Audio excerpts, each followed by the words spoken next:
my name is Kerry McIntosh and I am the author of this lovely book, Rory Green Secret Agent to the Queen, which is about a 9-year-old boy who cares about the planet, but from the comfort of his own bedroom, because he's anxious about getting outside into nature, but mostly he's scared about making new friends, because his best friend was his granddad, who sadly passed away, but returns into his life by order of Her Majesty Queen Bee, who selects him to be her special human secret agent to help nature and the planet. And I'd like to read you chapter 2 today. Meanwhile, high in the canopy of one of the rotten oak trees, Queen Bee looked through her regal glasses and down her regal nose at the chaos and commotion of the annual bee conference. Thousands of bees, young and old, buzzed around the magnificent beehive stadium, nestled within Queen Bee's hive. Bobbee, a cuddly, bumbly old bee who had a bushy moustache and a sparkle in its eye, stood in a long queue of bees. He popped his head to the side and looked down the long line that snaked to the front of the auditorium, wondering if he would ever get to the front. It was fascinating to watch as the bee at the front of the queue was spun like candy floss at the fair. When Bobbee reached the front, he was pulled and prodded as the machines collected the visual data that his visor had gathered on expedition. Then a giant hoover sucked up the cotton wool-like pollen from Bobbee's fluffy black and gold body. For a moment he looked up, dazzled by the marvellousness of the pollen as it moved through a transparent pipe into a giant computer, before he was cast aside.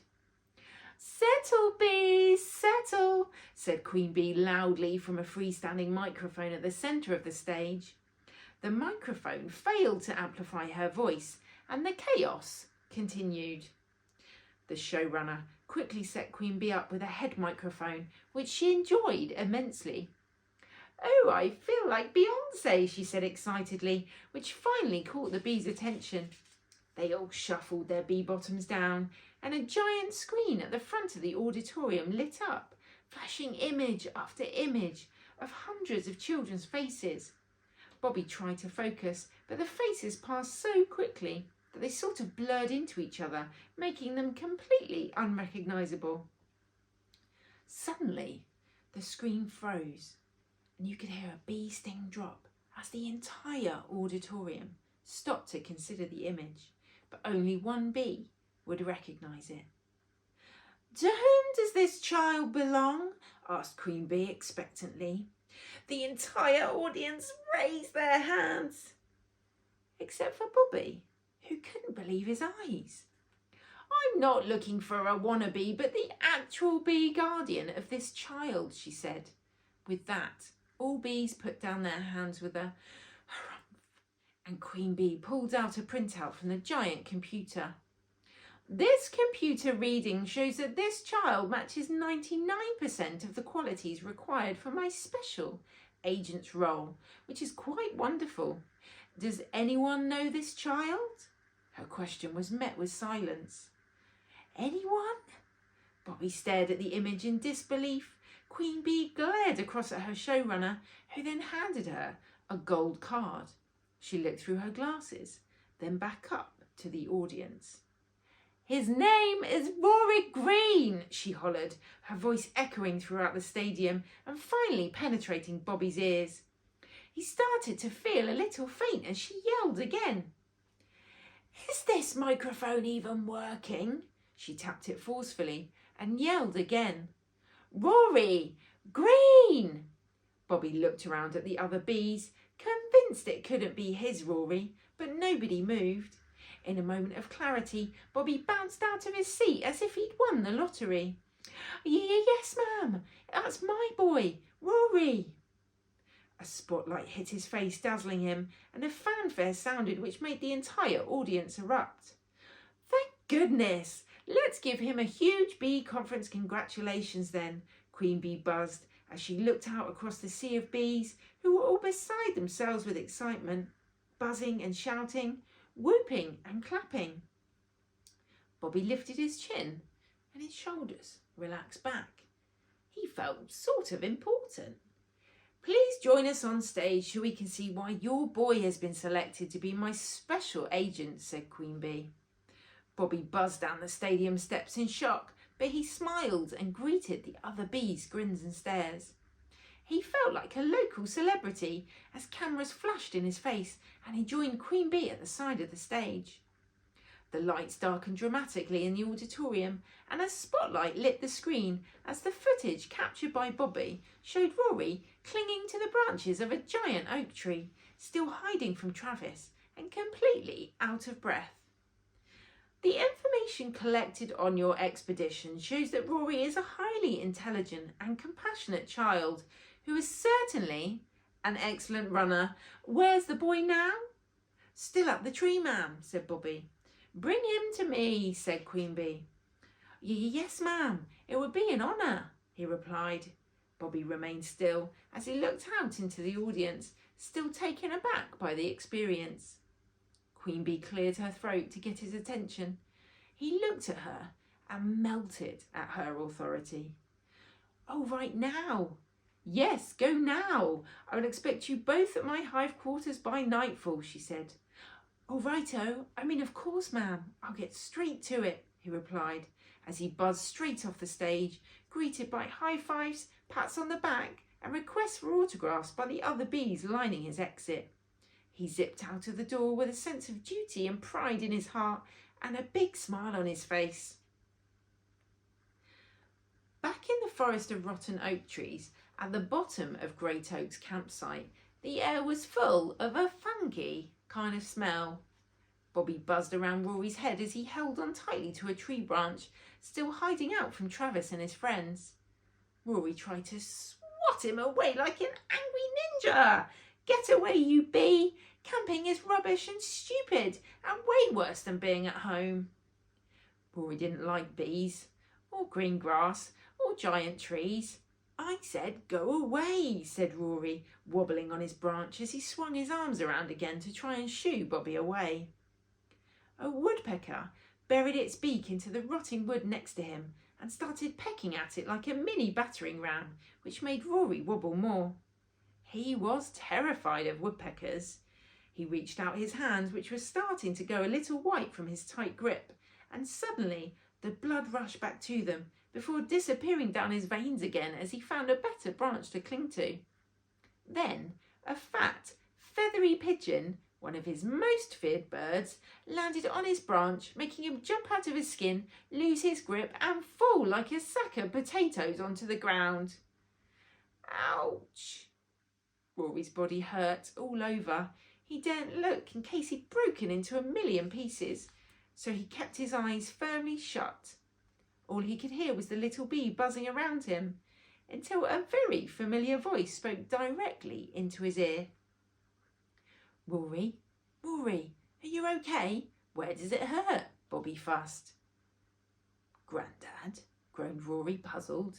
The very same, said Bobbee, who was pleased as punch to be reunited with his grandson. Rory sat up and opened his eyes wide like it was Christmas morning. He looked around for his cuddly and energetic Grandad, but all he could see was the still and sad-looking forest around him. Down here, said Bobbee as he landed on the end of Rory's nose. You like my new black and gold threads, he said, twirling to show off his bee stripes. Rory went cross-eyed as he tried to focus on the noise coming from his nose, but for the first time he showed no fear. Grandad, is that you? Asked Rory, looking puzzled. Yes, it's me, kid, I promise it is, said Bobbee. My Grandad wasn't a bee, though, said Rory, not understanding. I know, but I'm still your Grandad. I can prove it. Ask me anything.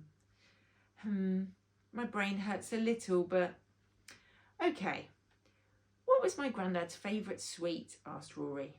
Bobbee buzzed away from Rory's nose, doing a loop-the-loop excitedly. Easy, humbugs, and still is. Rory wasn't really sure how this strange little bee could know that, so he hit him again with a quick-fire round of inquisition. Favourite hobby? Gardening. Favourite garden tool? Not a tool really, but the ride-on mower was the most fun.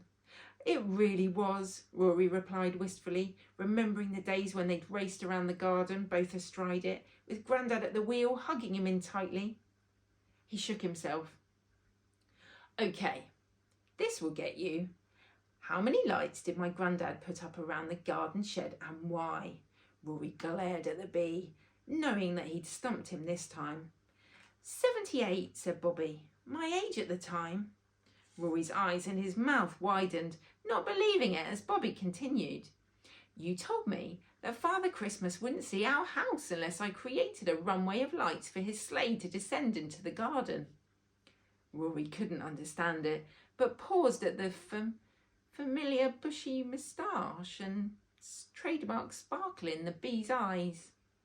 And then it hit him. Grandad, you're a bee! Rory swept him up towards his cheek with his hand and gave him a squishy, loving sort of hug. Oh, I've missed you so much. What are you doing here? Mum said you were climbing trees in heaven. I was sort of doing something very close to that, kid, said Grandad. But bees don't talk, said Rory.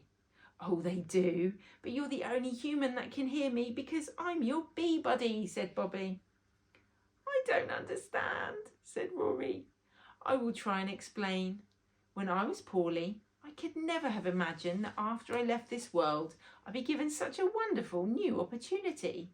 I expected to put my feet up and get a well-earned rest, but instead, they gave me a new job as a bee. As it turns out, us bees are very important. We get to use our life experience from the time we were on Earth as humans to make sure that you, the world's children, protect the future of our planet. I was ushered into the bee world and tasked with looking after you, he said. Isn't that something? That's not just something, Grandad, that's epic. So we get to hang out again like we used to. Build Lego and eat humbugs, asked Rory excitedly. We definitely get to hang out, but there's also something very important that I need to ask you, by order of Her Majesty Queen Bee, he said. Awesome! I can't wait. We can watch nature documentaries all day long and... Rory suddenly stopped talking as the enormity of what his Grandad had said hit him. Wait, what? The Queen Bee wants to ask me something? Why me? She doesn't know me, said Rory, flustered. Every year, the Bee Conference votes for an environmental issue to be prioritised. But this year, Her Majesty decided that instead of us focusing on an environmental issue, a child needed to be selected to become her human secret agent. Of course, it couldn't just be anyone. The data we've collected over the years had to be thoroughly analysed to find the right person for the job. What data, Grandad? Asked Rory, keen to know more details. Every moment that we spend buzzing around you, audio and visual impressions are taken, which are downloaded into the pollen that we collect, and it's that data which is analysed. How clever, said Rory. Very clever, said Bobbee, and at today's annual conference, the bees voted, the collected pollen was analysed, and a child was chosen to be Queen Bee's secret agent. Amazing! Well, good luck to her, or him. Let me know how they get on, won't you? Bobbee pulled out a computer printout from his black and gold bee backpack and unfurled it. This printout is your bee report card. It shows a percentage score of how closely you've matched the requirements. Bobbee handed Rory the piece of paper which read a 99% match. Rory glanced at it. Number 1, courageous.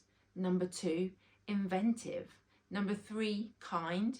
Number 4, compassionate. And number 5, cares about the planet. Rory looked puzzled. It's you, Rory! You're the chosen child! Rory handed the report card straight back dismissively.